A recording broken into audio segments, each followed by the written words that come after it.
కళ్ల ముందు 197 పరుగుల టార్గెట్. 8 పరుగులకే మొదటి వికెట్ పడడం దగ్గర మొదలుపెట్టి 99 పరుగులకే 7 వికెట్లు కోల్పోవడం వరకు చెన్నై అభిమానుల్లో ఒకటే ఆలోచన, ధోని ఈరోజు ముందుకొచ్చి బాధితే బాగుండును అని. కానీ అందరిలా ఆలోచిస్తే ధోని ఎందుకవుతాడు?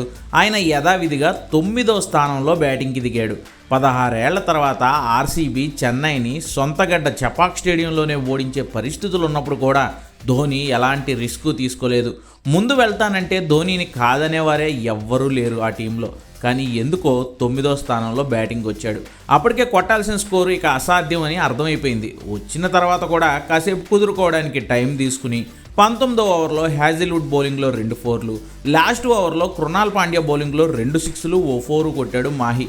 మొత్తంగా 16 బంతుల్లో 3 ఫోర్లు 2 సిక్సర్లతో 30 పరుగులు చేశాడు. Strike rate 187.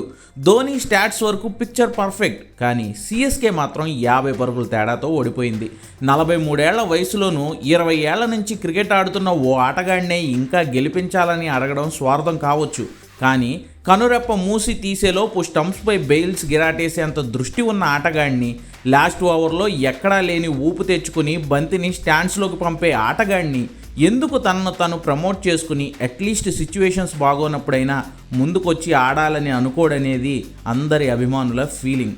లాస్ట్ ఓవర్లో సిక్సర్ల వల్లనో మెరుపు స్టంపింగ్ వల్లనో వచ్చే ఎంటర్టైన్మెంట్కి ఎండ్ రిజల్ట్ ఏంటి, ఎందుకు అనేది ధోని విషయంలో నెవర్ ఎండింగ్ క్వశ్చన్. తన పేరు మీద మార్కెట్ అవుతోందనో 100 కోట్ల వ్యాపారం జరుగుతోందనోనే చెన్నైలో ఉంటున్నాడా, లేదా 43 ఏళ్ల ఏజ్లో ఆ 2 ఓవర్లు మాత్రమే ఆడగలిగే కెపాసిటీ మాత్రమే తనకు ఉందని తెలిసి పరిస్థితులు తన ఆటకు తగ్గట్టుగా మలుచుకుని తను ఆడకుండా వెళ్ళిపోతున్నాడా?